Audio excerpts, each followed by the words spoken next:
Hey. Oh, thank you. Thank you, thank you, thank you, thank you. Well, how you all doing? Great. All right, all right, all right. Listen, today I want to welcome you all to a wonderful and heartfelt show of Azariah.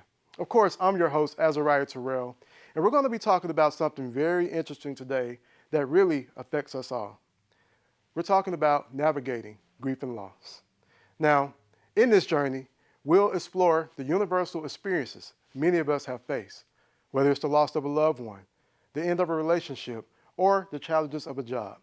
However, together, that's right, together, we'll share stories of resilience and discover the strength within that lies from the depths of sorrow, fostering a sense of healing and, most important, connection.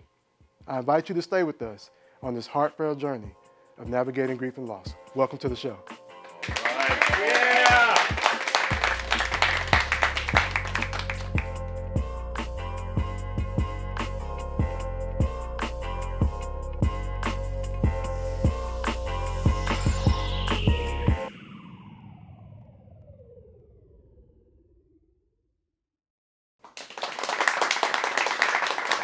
Thank you, thank you, thank you. Welcome back. Today we're talking about navigating grief and loss. I have two special guests with me. The first is Audrey Armisen. She's the owner of the Therapy Collective and a licensed professional counselor. Our next guest is Dr. Reverend Myron Cloud, who has helped people travel through their grief and loss by being a palliative care chaplain. Please welcome them to the show. Thank you so much for being here and for being on the show. So I have a ton of questions around this. Audrey, I want to start with you. In this age of social media, does anybody even go to therapy anymore? Yes. Yes, okay. They just send me TikToks in addition to coming to therapy.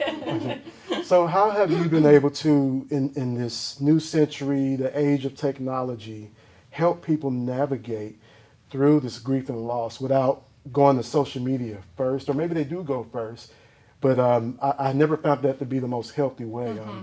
What are you seeing in your work and your practice from those dealing with this? Well, I think the social media piece can be helpful. You know, of course, if it's the only thing you're doing to support yourself, that may not be enough, but I think it can be a helpful addition.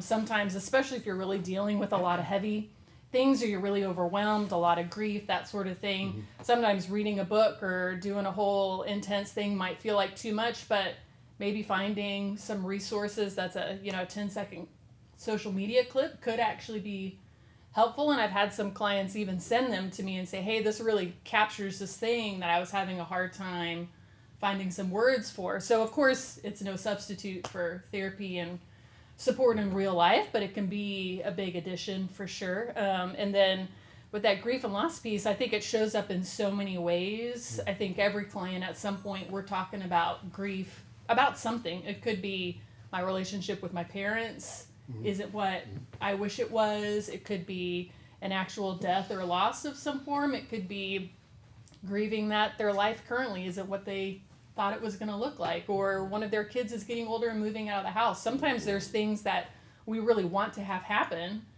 but any change brings an element of loss because it means that something isn't what it was before. So sometimes we can even be surprised by grief because it's showing up with something that we thought we would only be excited about. So I think it's a thing that shows up throughout our whole life, and of course in more acute and intense ways at certain times, but it's always present and always a force that's... So how do we, if someone, because you said a keyword, surprise grief, right? First of all, how do you know, what are some of the signs that someone is actually grieving? Personally, I feel like a lot of us, especially since the COVID pandemic, it's changed the way we think, changed the way we even interact with each other. And, we ask these questions, well, how are you doing? And I've always said we put on this mask, but what are some of the signs that, I actually am grieving a loss of something, but what does that look like? I mean, I think it can be helpful to think, I think grief, we use that word in a couple different ways, but it carries a lot of different meanings. And so sometimes grieving is a very specific action, ritual, behavior, but grief also describes emotions and an emotion, right? And so sometimes it might just be an emotion state of sadness or loss, and grief is an emotion state too, right? And so starting to just build some of that curiosity and self-awareness, and so much of our focus is, hey, how can I feel good? How can I be happy, right? And we focus all on that. And I think it can be easy to feel like, okay, all of the emotions that I want to feel, that feel good to feel, can't coexist with anything that feels bad, right? And the truth is they actually exist together all the time. And how do we start to build our capacity to feel both? Like, hey, I can feel some grief and also still have a lot of pockets and moments for joy and connectedness and peace and all of this, right? And in the same way, there can be a lot of things that I can be very excited about or looking forward to. And at the same time, there might be some pockets of sadness, grief, anxiety, things like that, right? And so starting to build our capacity to feel all the categories together and not feel so afraid that if one shows up, then it's taken away from the other, or if I'm feeling any version of happiness or pleasantness about anything, then it somehow means that my grief isn't as bad as it feels like it is, right? It somehow invalidates it. No, those are all true together. And so just starting to be curious. And I think how those emotions feel for people can be really different, right? Like even just the physical experience of it can be really different, right? Like if you think about it, like the physical experience of anger, right, in your body feels really different than maybe sadness or joy, right? And you could have 10 different people in a room and their descriptions of what that feels like for them. You could have 10 different descriptions for each of those, right? So I think we talked about this some off camera, and I wanted to bring it to this stage. Obviously, from a spiritual perspective, I know part of your specialty is dealing with that religious trauma, and I'm going to bring you in too, Myron, in a bit here. But that response that we have to grief, whether that, well, at least, or, the way I had it, you didn't have it that bad. How do you respond to those type of, from like, if I'm dealing with something, how do I kind of ignore that and still be in myself? And then how do we even kind of help others, family members, friends, with the sense of, no, that's not how I'm feeling, or that was offensive to me for you to kind of just brush off my feelings. Do you ever get any of that with your clients? Sure. Yeah. I think a big piece with that, both when you're talking to someone who has experienced some of those comments and found them hurtful or upsetting, or just with your own self, if you know you're going to go talk to someone who has been experiencing grief and loss, right? It's remembering that those types of comments are all about the person who's saying them and their attempts to manage their own discomfort with being in the presence of grief and loss, right? Because that's a scary emotion. Their attempt to manage their own discomfort. Wow. Wow, very powerful. Reverend McLeod, I want to bring you in on this conversation as we, of course, you have worked as numerous times as a grief counselor and have helped people from a spiritual perspective and even emotional as a palliative care chaplain. Now, the first question is, for those who don't know what palliative care is, can you just give a brief glimpse of what that looks like? What the heck is palliative care? Sure, I will, and I'd like to come back and Yes, please. mention my own personal experience. Yes, please. Absolutely. But palliative care, in short, it really means, palliative means relieving symptoms. So if there's suffering, the symptoms of suffering, or relieving suffering. So in palliative care, our goal, no matter what, the function of the person providing palliative care, whether it's the chaplain, whether it's the social worker, whether it's the nurse, whether it's the physician, the goal of everybody that's part of that team, as most institutions do, is to relieve the suffering, right? So sometimes that suffering is physical, sometimes that suffering is emotional, sometimes it's all of that, sometimes the physical suffering is really based in the emotional or spiritual experience. And so the goal then is to help alleviate that suffering, particularly when around, around the physical malady. If the physical malady can't be cured, if the disease or the affliction isn't curable, what can we do to alleviate the suffering that's around that, to ultimately give the person the most quality of life? So from a spiritual standpoint, and particularly as our role as a chaplain is to help dig into the spiritual / religious, psychosocial even, and issues that are going on that are underlying. One of the things that we've seen oftentimes is if those issues get addressed and ultimately eased, alleviated, then sometimes the medication requirements, pain medication requirements are reduced. Sometimes things aren't effective because the issues are deeper, spiritual, emotional, relational issues. If those get addressed, then there's peace that comes, that can impact, impact what's happening with us physically, because it's all connected. It's all connected. But back to that, I started thinking about a personal experience when you were talking about people wanting to feel better themselves about your situation. And I'm a widower. I lost my wife 15 years ago to cancer when we had a son who was 8 years old at the time, right? And particularly in religious communities, and religion is culture more than anything else. I make a big distinction between religion and spirituality. And religion is culture. Hopefully it's a culture that's designed to help us have a spiritual experience and experience our spirituality, which is individual. But remember that religion is culture. So you go to one religious group, they got a set of songs, they do things a certain way at a certain temple, mosque, synagogue. Even within those different religious groups, they got a way to do things, right? And when you become part of that, and also part of it is the outlook on things. So when you talked about people, saying things that could be offensive, it may be one religious tradition to soldier on through, right? Or to engage in what we call theodicy, and that's to excuse God for the evil and the negative things that happens in the world, right? And so I had an experience after my wife died, maybe about 6 months. One of my church members, it actually was a visitor who was a friend of one of my church members who had come with some frequency, and she came up to my son, who was grieving the death of his mother, who had watched her for 6 years from the time he was 2 till he was 8 years old when she died, suffer, with cancer, debilitating cancer. And she comes up to him, she's like, well, the Lord just wanted another angel in heaven. Wait, Audrey, did you say, are you okay? I hear you. That's why I hear he you. took Yeah. your mama, right? Say that's why what now? That's why he took your mama. Wow. Right, because he needed another angel in heaven. Like that was supposed to make him feel better. Yeah. Now I have raised my son to know himself as best he can, to speak his truth. So his response to her was, well, how come the Lord didn't take your mama? Ooh. If you Wow. believe that, if you feel that way, Yeah. and I was like, well, I didn't scold him or anything because he needed to speak his truth in response to that, right? But as Audrey was mentioning, people are out of their own anxiety, out of their own fear, and they feel like they have to say something. One of the things that I seek to share with families and loved ones of people who are going through suffering, if you're not sure what to say, shut up. Just be quiet. Yeah, I hear you. Because you can do more harm than good, and then to become self-aware, right?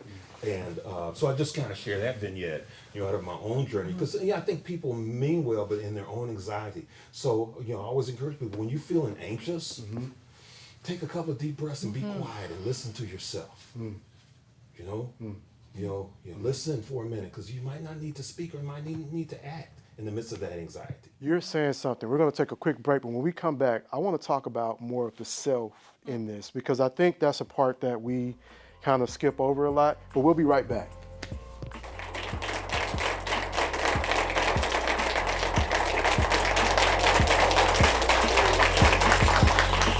We have been talking about navigating grief and loss, and it has been such a heartfelt conversation. And before the break, we were talking about self and some of those religious responses, or like how we interact with people who've lost something in their life. Audrey, you've stated that counseling it takes a holistic approach, mind, body, and spirit. But what if, I just don't feel like it, Audrey. I'm tired. I don't have the energy to come and talk to someone about my problems. It only makes me feel worse. Like, what do you say to that as we're talking about now that self-realization that I'm just tired? Well, sometimes counseling isn't appropriate, right? Like you've got to be in a place where you have some readiness for that. And that's important to know about yourself, right? Like, I remember seeing an interview with someone and they're asking Deepak Chopra about their meditation practice. And they're like, I keep falling asleep, like when I'm trying to meditate. And he was like, well, maybe you need some more sleep. Maybe you need to do that first. And then when your body's rested enough, then you can try meditation, right? And I think the same is true of counseling, right? Like there's going to be some times where, especially like an acute loss or something like that, where like in some of those moments, you're just in survival mode and you got to just get through the things. Yes. Right. And that's important to know. We can't add any new stuff to that. Right. But then you may get to a place where it's like, hey, I think I have some readiness now, like just enough bandwidth to talk to someone and start to unpack it. I'd say, of course, if things like suicidal ideation or wanting to harm yourself, some of those kinds of things are coming up, even if it's heavy, finding some support in that is really important. And a good counselor is not going to push you to talk about stuff that you're not ready to talk about. Right? Like they're going to work with you where y'all are co-creating a plan of what actually feels truly helpful and supportive for you in that moment. And then as your capacity to go into different topics changes, then they'll work with you on those topics as you're ready. You said something, a good counselor is not going to push you. Right. A lot of times, as you were saying, Myron, our community push us, like, you need some help. And you're like, no, I don't. Or it's such a scary thing. Myron, from your perspective in your work, how do you help people, kind of like Audrey, in that self-realization of, does God even love me? And I want to ask something else. We've talked about the spiritual and religious, but do you have to be spiritual and religious to get some type of help in grievance, even from your perspective? What about an atheist? What are ways to say, this God you talk about doesn't exist to me because, again, like, it took someone I love dearly. How can this God, those theodicy questions, right? How do you help people navigate through those type of issues? Well, like I kind of mentioned before, I make a big distinction between spirituality and religion. There is a big distinction and difference. But, just beginning with the human, with the human being, with the person, right? And, sometimes, for a lot of us, religion, God, spirituality, oftentimes is outside of ourselves. But spirituality really is inside of ourselves. And we are spiritual, whether we're religious or whether we, identify with a deity outside of ourselves. Can you say that again? Spirituality is within us. It's individual, right? It can be similar to someone else's, but it's never going to be the same, right? And so all of us, and again, religion should be designed to help us have our spiritual experience, right? So if we go to mosque, if we go to temple, if we go to church, we engage in those practices, and all those practices, whether it's singing songs, whether it's the fellowship, whether it's the service, to help us feel connected to to the holy. To be of service, to participate with that. We should be in a place where we affirm one another to who we are as individuals in that safe place. In the Christian tradition, the church is called the sanctuary. It should be a safe place, not the bricks and mortar, but the church as the body, right? As people, right?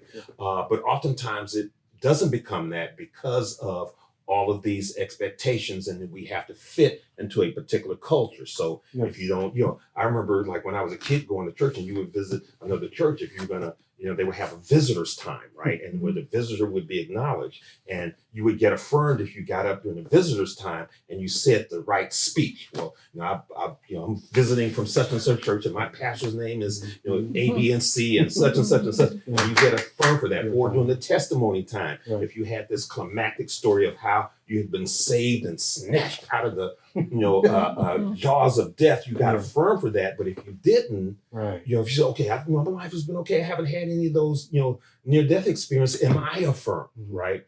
And so religion can do a tremendous disservice to deny everybody's connection to themselves and to the holy and to the universe. And I'm very universal in my journey. I've been digging into this real hard for 30 plus years, right? Wow.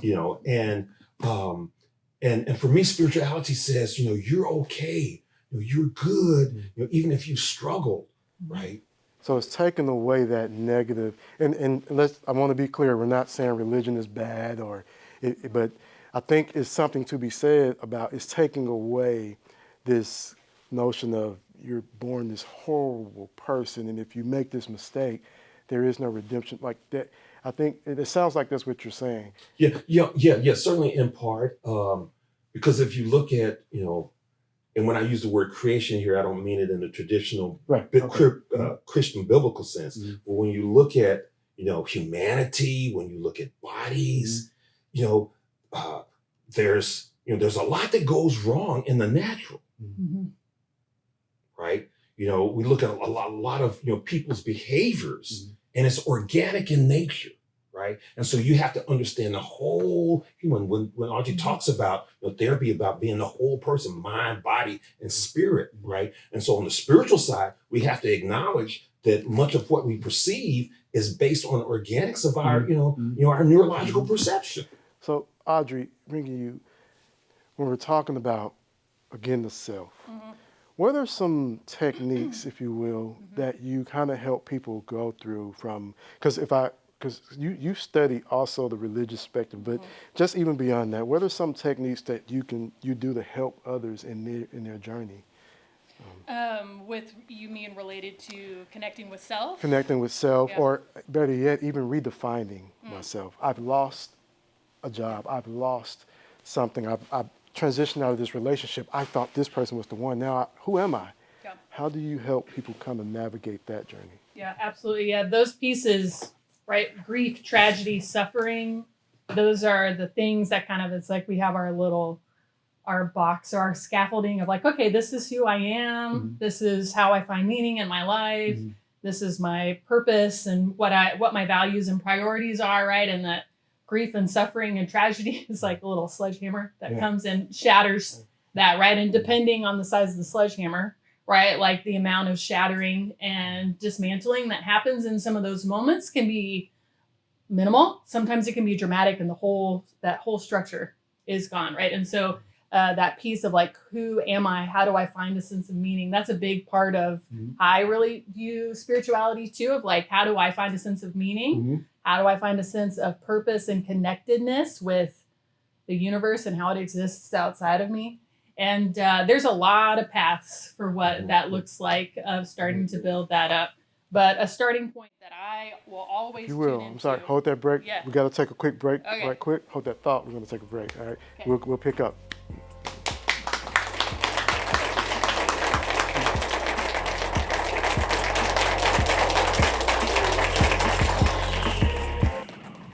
And we're back.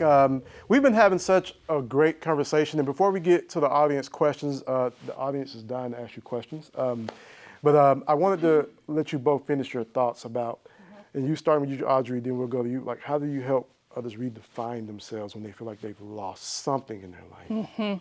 Well, I think a big first step is, and also a lot of times too, and I just want to acknowledge this, there can be a lot of trauma that is sometimes happening. Trauma isn't always a piece of grief and loss, but it often is. And so a big starting point with that is starting to support the person in, how do I just be here right now? Instead of ruminating and getting really stuck on the past thing, ruminating and getting really stuck on the future questions and what ifs and all this other stuff, but building that capacity to just, hey, how can I just kind of land here?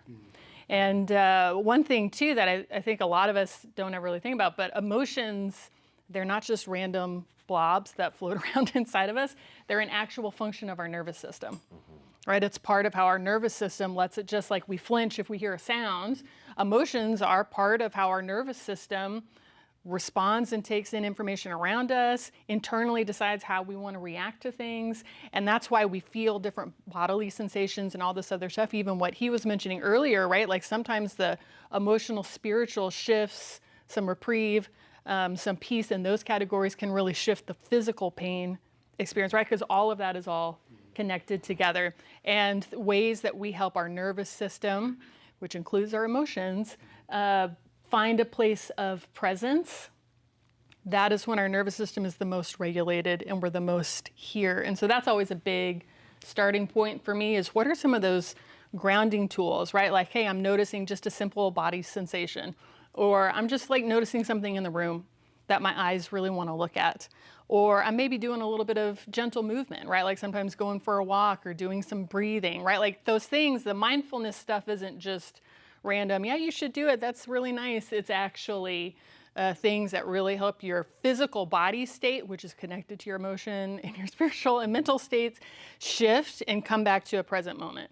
And the more you're able to be present with yourself and your emotions, the more that's going to give you capacity to actually engage in some of those questions and next steps that come up when you're like, how do I move forward after this thing happened, right? Or I thought I knew what to expect and now I have no idea, right? And so the more we have that capacity to be with ourself, then the more that's going to support us as we start to figure out and navigate some of those other pieces. So that's always a starting point for me, yeah. Thank you. You wanted to add in on that. Yeah, I tend to use like narrative theory as a perspective to inform and a lens through which to look at life in general, particularly around loss. And narrative theory is just the idea that we story our lives. We live story. We story everything. We create narratives, right? And I think that's even more prevalent now as you look on the social media. There's content, people telling all kinds of stories. But we live by stories. If you look back to ancient times, the history, the story, the who people were was shared in story. So it's the narrative, right? And in that, stories live in three different, and we live in three in what we call temporality, three places of time: past, present, and future, right? And so when we talk about grieving in particular, we don't grieve the loss of our past because you always have your past. The history is always the history. You don't lose the history. 30 minutes ago, 30 days ago, we're always going to have that, right? We're living in the now, just as she was talking about, which the mindfulness and being very present. You're in the now. So you haven't lost that. When you've lost something or someone, what you have lost is your future story with that person. I never thought about it like that. So when you talk about, so that's what makes the loss of a child so tragic. A baby, a child, a young person, because they had so much future to live. There was so much potential possibility, and now that's gone. That's lost. And every hope that was based in that future story. A young couple that's recently married and the loss of a spouse. Your job, okay, you've got a job, you worked there for 10 years, you're expecting, okay, I'm gonna be here another 20 and I'm gonna retire. And all of your future hopes, all of your financial plans are based on that, and it evaporates before your very eyes. And so it's the loss of that future story that we grieve. That which we didn't have is what we lose the most. That what we wanted. Even in the fact of, when I talk to people and they've had a friend and so you've been friends for years and so you haven't seen that person in a while and you say, I'm gonna give them a call. I'm gonna give them a call next week and we'll reconnect, and something happens. What you've lost is that what you didn't get to have. Wow. That is powerful. I did not think about that. So what we're grieving is the loss of our future story. And then I approach, my own grief work, my grief work with others is, okay, how do you ultimately find another future story, re-author, create another hope for yourself in your tomorrows, because everything that you had hoped for is gone. That is really, what we're going to do when we get back, I want to let the audience answer their questions, because I think what we're saying can help a lot of people, especially those of you at home as well. So let's take a quick break and we'll be right back.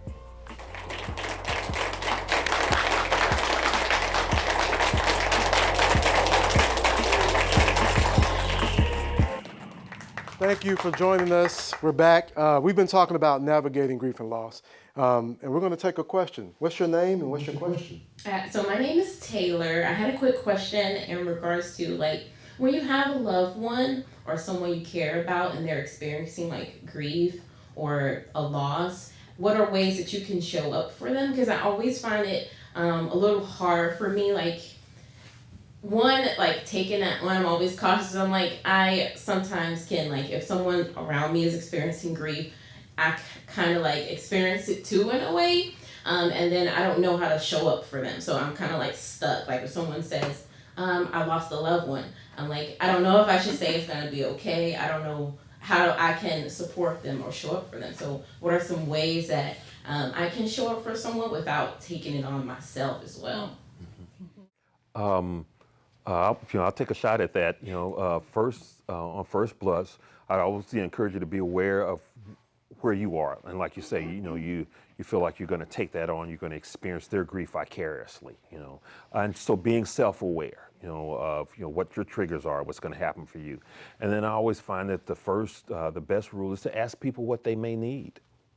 And then they can inform you, or they may not know, but it'll give them something to, sort of consider and think about.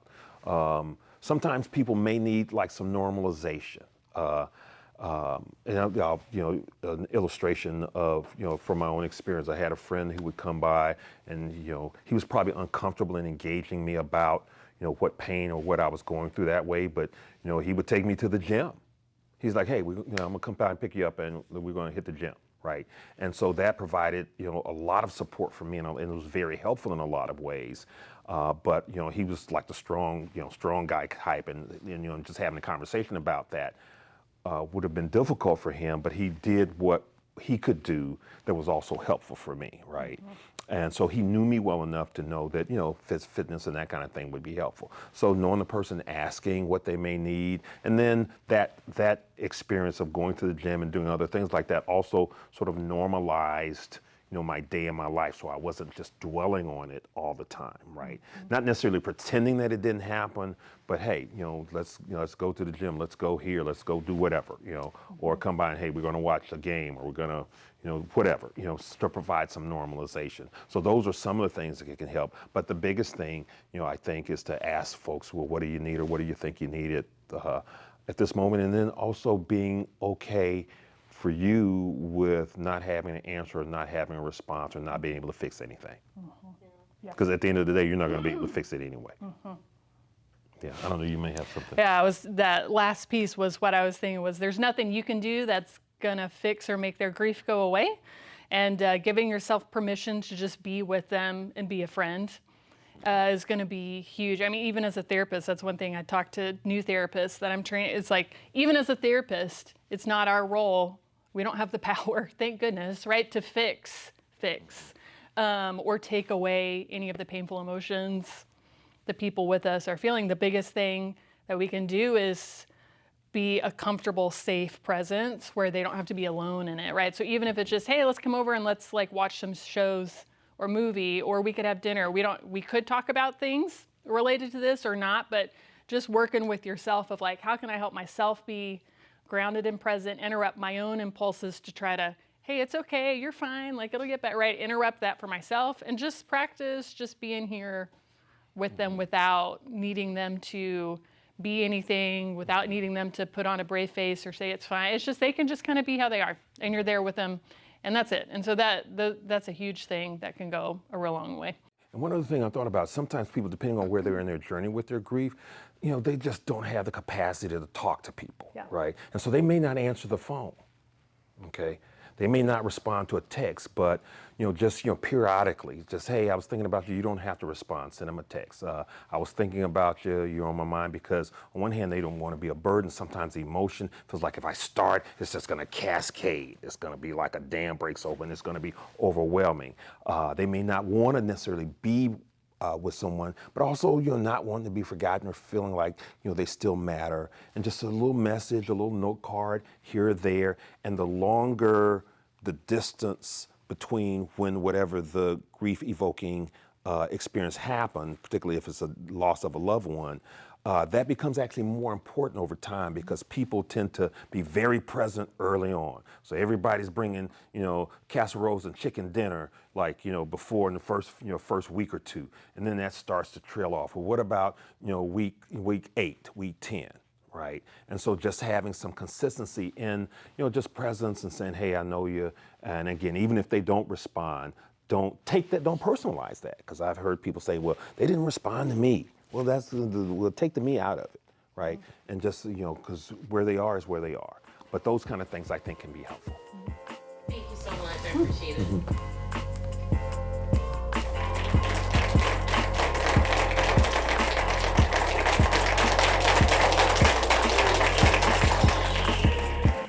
Thank you, Taylor, for that excellent question. I thought she brought up a good question of how do we show up. It's very important. I want to thank both of you for being here. We have just had such a dynamic conversation, and I want to give you an opportunity. Just how do people follow you if they want to work with you or continue doing this work after seeing this? Let's start with you, Audrey. Sure, absolutely. Yeah, my website is therapycollectivetx.com. That has all my contact information and my email. Feel free to reach out that way, but you can also follow me on Instagram. My counseling account is Audrey Omenson Therapy. So. And I'm not in private practice, but I sort of live this out with my work with folks through an organization I started called the Pathfinders, and we do adventure, low and high adventure, and as a journey and as a way to work through things. So you can find me on Instagram as the Pathfinders. Pathfinders. Thank you so much. When we come back, we're going to talk to our next guest who experienced loss in a different way, a loss of a child. Stay with us. We'll be back.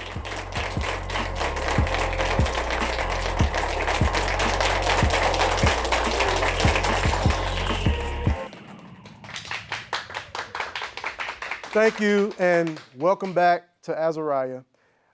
We've been talking about navigating grief and loss. It's been such a powerful conversation already.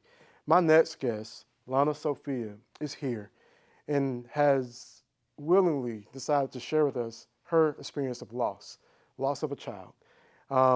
She's the manager of palliative care teams, and even that alone, in dealing with that, other people's losses and dealing with your losses quite a bit. But I have 2 daughters. I cannot imagine losing a child. I mean, I'm trying not to tear up just thinking about it, but can you just walk us through that experience for you, and what's that been like, and how long ago was that? So I lost her right after Memorial Day of 2022. I had a 20-week ultrasound, but I had just had an ultrasound 5 days before that, and everything was great. My daughter wanted to come see sister because she couldn't see sister from the outside. So you already have your oldest daughter who was suspecting her sister to come, yeah. So I brought her. My mom wanted to see her too, so I brought my mom. I went into the room. Immediately, probably within 10 seconds, the ultrasound tech said, "I'll be right back." And I knew immediately something was wrong. The doctor came in and he said, "I'm so sorry, but she's gone." My daughter heard it. She was in the room. Of course, my mom was there. And I was in shock because I know that babies do pass, but I never even thought that that was a possibility. And so that's the type of state of shock that I was in. It was defeating. I was angry. On top of that, had to decide how I was going to proceed with it, and that was hard in itself because there weren't a lot of options, and so I felt like someone took something from me, and I was angry. I knew that at that moment I had lost control, and I had felt at that moment that I really wasn't ever really in control. And all I could do was react. I had to accept pretty quickly that she was not coming back. And then I had to navigate grieving with my daughter, who also was exposed to that experience as well. And so after we had the procedure done, I started the process, and I decided that with what little control we do have, that I was going to have to become bigger than myself because my daughter was gone, but I had a daughter that was alive. And can you kind of help paint that picture? What was that grieving process like with your daughter who's there? I mean, I'm pretty sure had questions and asking, what was that like for you and your husband? It was a really pretty surreal experience. It was like falling through a tunnel, a dark tunnel, and trying to just grasp at things. I felt like if I didn't learn how to grieve properly, then it was going to affect her and how she dealt with death. And so I started to, I could make a decision. I could stay in bed and I could be angry at the world, or I can sit in my feelings and learn to navigate what it's truly like to have loss, really for my daughter. She would ask me questions about, well, Mommy, if she goes to heaven, why can't she come back? Why was she taken from me? I really want my sister. And so a lot of those were very triggering for me because when you are carrying a baby, you're the only one that's experiencing that moment. And so it was very isolating because everyone has had a different role in that loss, but no one felt what I felt. And so it was very difficult because my daughter would not want to go to school. She wanted to be home with mom. Something was wrong with mom. And it really took an extensive amount of effort to help her understand that these things happen. And we always can talk about it and talk about her. But I had to do a lot of grieving isolated. And that was very purposeful. It's very difficult to have a very private individual experience. And then, like we were talking about in the first segment, where do you place yourself, And no one could make me feel better. Like there was literally nothing anybody could say, and I knew that I was going to have to do this on my own. I was so distraught that, therapy was not going to help. Talking to somebody, going to do things. The world became just a little bit more gray and less colorful. And so I spent a lot of time alone in my own thoughts and how I can continue to go forward to help my daughter who is going to be having a human experience. And my husband as well, who was going through this experience. And so it was a bit isolating, and it really shook up our lives. We had just bought a house because we were living in an apartment. We found out I was pregnant and we wanted to buy a house. We had the baby room set up, and really still to this day, it's still there. We haven't we haven't done anything with it, and so it was a very, it was an experience that changed our lives.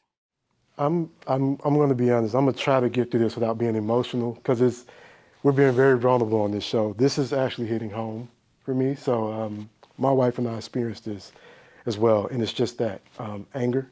I remember being so angry. I remember being just like, what did I do? What did she do? And it's such a very hard thing to navigate. And you said something, it never goes away. Like you don't just forget that happened. And I'm sure there's many of you out there who have experienced this as well, and why we need to have these conversations, Because as we talk about navigating grief, this is literally a lifelong journey. And what I am so shocked about you is, even through that, were you doing nursing and then you, of all things, palliative care? Yeah. You're seeing this stuff every day. How? How do you? You know, I had to really work hard at going back to work and facing people who saw me pregnant in the hallway and now I'm not. There was also people that were pregnant at the same time that I was, and I did not want them to, I did not want to share that experience with them. And so it really, I had to forgive. I had to understand that this is my journey and everyone else has their own journey. And no one should have to carry anybody's journey. And so when I went back to work, I promised myself that I would separate my own journey from the people that are losing their loved ones. And in a way, it was even more palpable when I had those conversations because I knew exactly what they were going through and the we talk about like losing that future. I was upset because people that were dying, they got to live their whole lives. And my daughter didn't. She never had a chance. And so that was a little bit of the feeling that I was feeling. But when I was helping them grieve, it was actually helping me grieve because I told myself, if I don't do the things that I am telling other people to do, I am never going to get back to a place where I can continue to help people.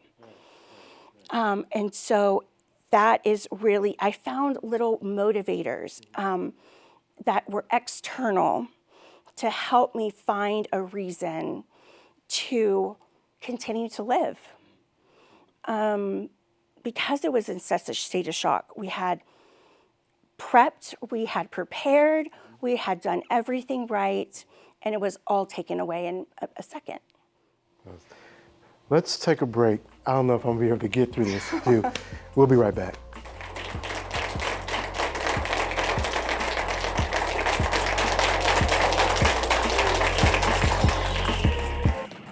Welcome back. We've been talking with Lana Sophia about the loss of her daughter. I've been trying to keep it together. But you were talking about you had planned this, bought a new house, expecting this new life with addition to your family, and you feel like it was taken away. But then you've been able to navigate that. And it doesn't mean that you don't think about every day, of course. And you said the room is still there. Are you all like still taking your oldest kind of there and acknowledging, or is it just there? Is there like any rituals you all do, or? No, me and my husband, we have different religions, and so, but in the same way, it's all the same. To me, when religion is religion, but at the end of the day, the concept, the thoughts, the feelings, they all intertwine. We really haven't, when we lost her, they gave us a book, and we hadn't named her yet. We were actually getting ready to name her. And they had given us a Christmas ball with her armband. And so we still can't put that on the tree. And so really the navigation came from, that experience made me feel like we truly do not have control over what happened. We may have opportunities to help get to our goals, but at the end of the day, we have no control. And things happen despite what we like about it or not. And for her, that loss was so great that I had to learn how to really, really identify how I'm going to go through this, because I have relinquished control of what had happened. Once I was able to do that, I told myself I need to start sitting in this uncomfortable situation, because if I run away from it, it is going to get bigger and bigger and bigger, and it's going to come out in very toxic ways. And so I had to I told myself, you can go through the cycle as many times as you want, but don't get stuck. Because if you get stuck, that's when we start to manifest really, really toxic behaviors. And I said, if I just face it and I just sit in it, there's nothing I can do, she's gone, that's it. That I will start to build a sense of peace, because that's within me. I'm doing that within me. And I have control within me to say, this is the situation, and I have to deal with this properly, because if I can't, my alive daughter is going to suffer. My husband is going to suffer. And so the perception of life became extremely big, and almost full circle. And it actually, I started to go to therapy when I was ready, because I was not going to be able to do it by myself. And so that, within that, and my family giving me space, that safe space, I said, I don't want to talk about it. I don't want, I have to relive it over and over again.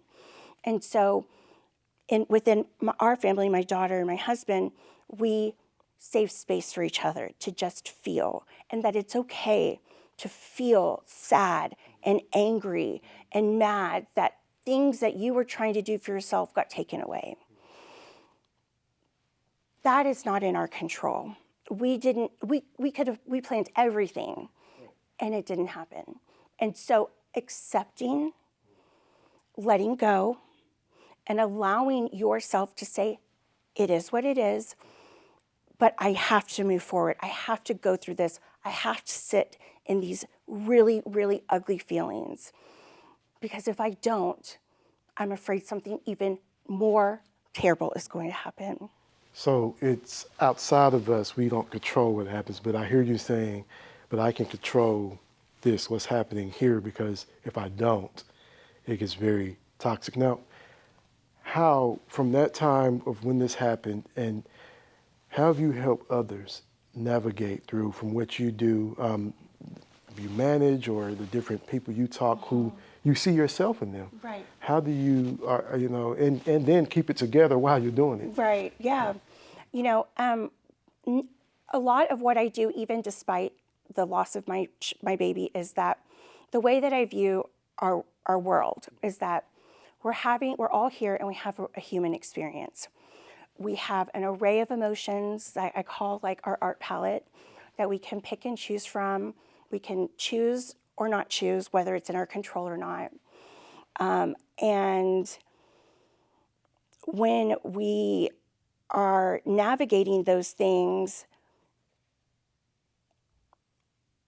I give them a little bit of a better understanding that we are here for only a short period of time. And it's very painful to talk about the inevitable. But I tell them that, the price of love is grief. And that from the day that we are born, we have an expiration date. And that we're all going to die. And that's okay. That is okay. Accepting that and understanding that you did everything that you could, that everything the hospital could do, at the end of the day, we don't decide who stays and who goes. But we can decide how we react and how we manage and how We take those very, very intense experiences and grow from it.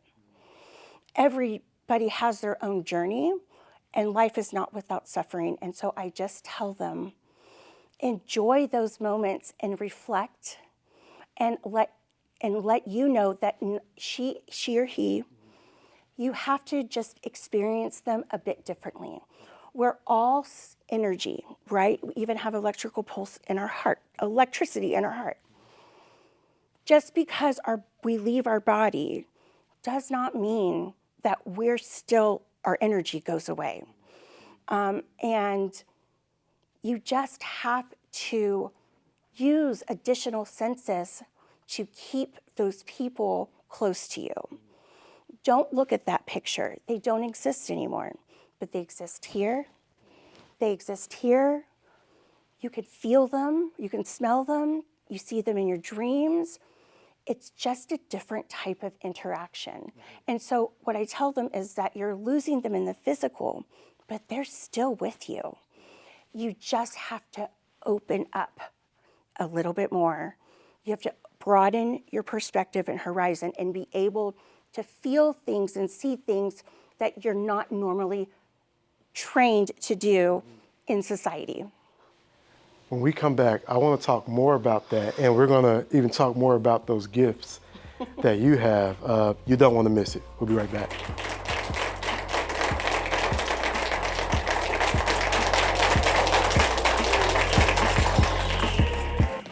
Welcome back. So, Lana, you were saying relinquishing control, but you said something I think is very important to raise in this space. You felt like God, in some ways, did you a favor. Can you share more about that? Yeah, he didn't do me a favor. He did her a favor. She was a soul that got to be a part of our lives for the period of time, but her loss of life was a gift, because if she had made it through the pregnancy, she would have suffered. There's a reason why sometimes babies do pass, is because they'll suffer too much in this world. Their physical body is not transforming the way it should, and so they get to have a choice to say, I'm just gonna leave this physical body, because not only am I gonna suffer, but my mom and dad are gonna suffer too. And so it felt like a loss to me, but she got a gift of not having to suffer in this world with the body that she was gonna come in. I think that is a perspective not many people will take, and it shows that you've done some work to even get there. Now, we were talking about before that when we leave this body, you raise with energies, but you have a gift. A gift that I know you don't really like to share, that you've experienced actually people outside of their bodies. And to make it plain so the audience understand, like I want to say dead spirits that are no longer in this world, outside this world, you connected in a way, or they just wouldn't leave you alone. Could you, how in the world? Like, You know, I don't really know myself. It's one of those like, okay, this is happening. I don't know what to do, but you know, I didn't ask for that gift. I personally don't have any benefit from it. It can take a lot of energy and it exhausts me to the point where I can become sick. But I had to accept that this was not real in the physical world, but there's something happening that is not like anxiety or depression or I'm going insane. There's really something happening. And really, essentially, what I have learned is that we as souls come in and we have a journey, whatever that journey is. Once we are finished with our journey, we go back to the other side. And when we complete our journey, our souls level up. We sign soul contracts, we come down to earth, we do it together. It's all purposeful and intended, and this can happen over multiple generations. Particularly in this instant, her father had had passed away during the pandemic, and she could not go over to say goodbye. And what happens I'm sorry, is and when you say her, just someone you've dealt with, someone that I work kind of help work with. work Okay. with. Yeah. Really, if we don't forgive them, it is a point where you go back in your life and you think about all the things you did, the things that you could have done better. But eventually what we do is it's generational cycles. Our souls will come back and we continue to live together purposefully. And so what happens is that there are some souls that are desperate to connect with their loved one who is grieving so hard that they are preventing that soul from being able to move on to the next step. And it comes in packs, right? And so if things that weren't supposed to happen in the sense his daughter was grieving so bad, she was holding him back. And he came to me in a desperate move to help her understand that he died, it happened, it's okay. There is a lot, I know that time, we all mark time, but really time is infinite. It does not exist. We have made time exist in our reality, but in retrospect, time is infinite. And so he was afraid that he was going to have to go back and repeat that life again. And he was trying to tell her, it's okay. I died. Forgive yourself. Forgive me. It happened. It happens. And there was nothing that you could do about it. And if you don't let me go, I'm not going to be able to see you again in the next. And he just kept saying there is way, way more. There's so much more than what's standing right in front of us. And so I had to pull her into the chapel. It was very uncomfortable for me. And really what she needed to know was that I'd actually watched her have a physical deterioration over the last 4 years. And it was because of her dad. And she was going to die too soon. That's where the path, and so he's like, this wasn't supposed to happen. Please forgive me and let it go. And I talked to her just about what we had talked about earlier, learning to experience people's energy differently than what we have been trained to do, what society has trained us to do. And so I help some people that are going to affect their next life cycle. I don't know what you want to call it. You could put whatever name you want to on it. Some people say spirit mediums but reincarnation. I don't have a word for it. There's really no word because it's universal. That we go through journeys together, we live these experiences together, and it's okay that we die because there is so much more to come. And so I help people kind of find closure. Actually, I'm forced to help people find closure because they push me, and to allow them to continue their journey the way it's supposed to happen. So what does that look like? I mean, are you actually seeing, or is it more of whispers here and feeling, and or like are they like tugging on your jacket, like leave me alone, let me what it? Typically, it's because that soul has had the same experience that I have had in the physical world. And so I can connect the feelings because I know what that feels like. My husband lost his dad and he could not go back to see him. So I understood what that felt like. It also comes into forms of pictures. So, for example, a picture of a lot of money. That doesn't mean you're wealthy in monetary, you're rich in life. And so, or pictures of him trying to crawl out of a jail cell meaning that his soul is trapped and he is desperately running out of time. I mean, he had been going into her dreams for 4 years, And she just was like, he's not physically here, so he doesn't exist. But that's not true at all. We still exist because time is infinite. When you spoke with her about this, what happened? What was the outcome of this? What? So I had to go to her because it was in a professional setting. I was super nervous. I didn't want to do it. And I had walked her, I said, can I talk to you? She met me at the chapel. And as I was to sit down, she said, you saw my dad. She told you? She told me, you saw Wow. my dad. And I was like, oh my God. Okay, and so this energy form came in. And as soon as I told her, your dad has a message for you. Typically, when someone has a message for you, it's because you're holding on to them too much or you're going the wrong way. And so really what she said is, you saw my dad. I told her, he has a message for you. And as soon as I told her, you have to let him go. You have to forgive yourself, forgive him, and just move forward because you've got so much ahead of you.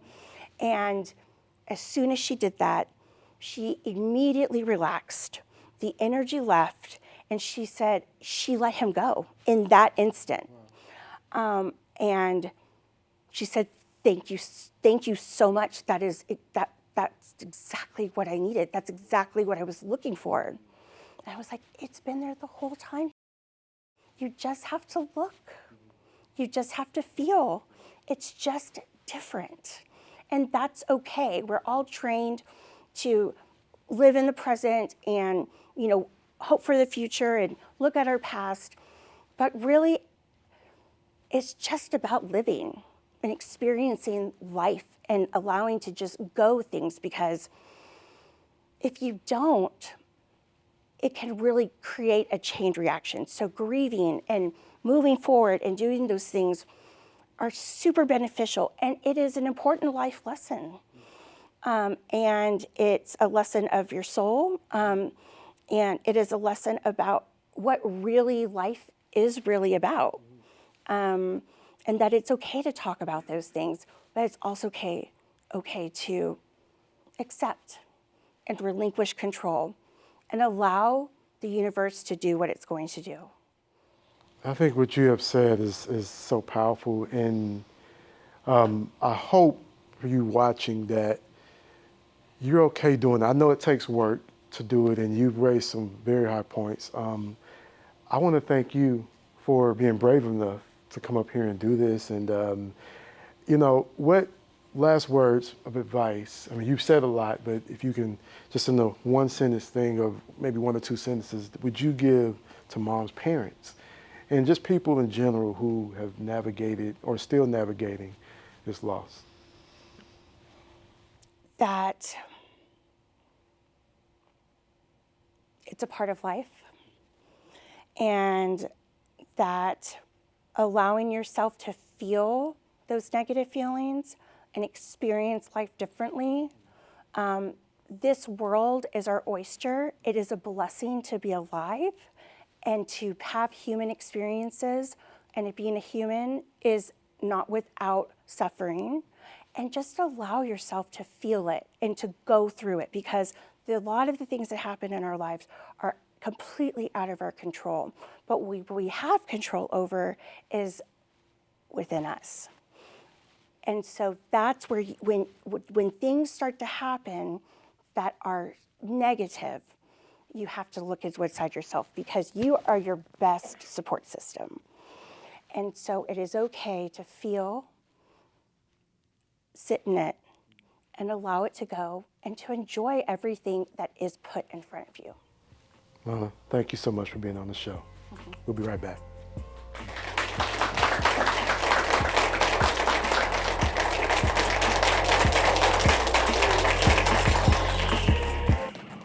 I want to give a very special thanks to all my guests that showed up today on a conversation that's not easy to have. Before we go, I want to encourage you to have those conversations about navigating grief and loss. Whatever you're dealing with, you don't have to feel shame about it. I know it's hard, but as you heard here today, it's something we all could use. So if you need to sit down with your family members, your friends, and talk about how can we get through this together. And then even the most important thing is understanding how you show up in the world, how you show up when you're in transition in your life. I thank you so much for tuning in and watching it, and we'll see you next time.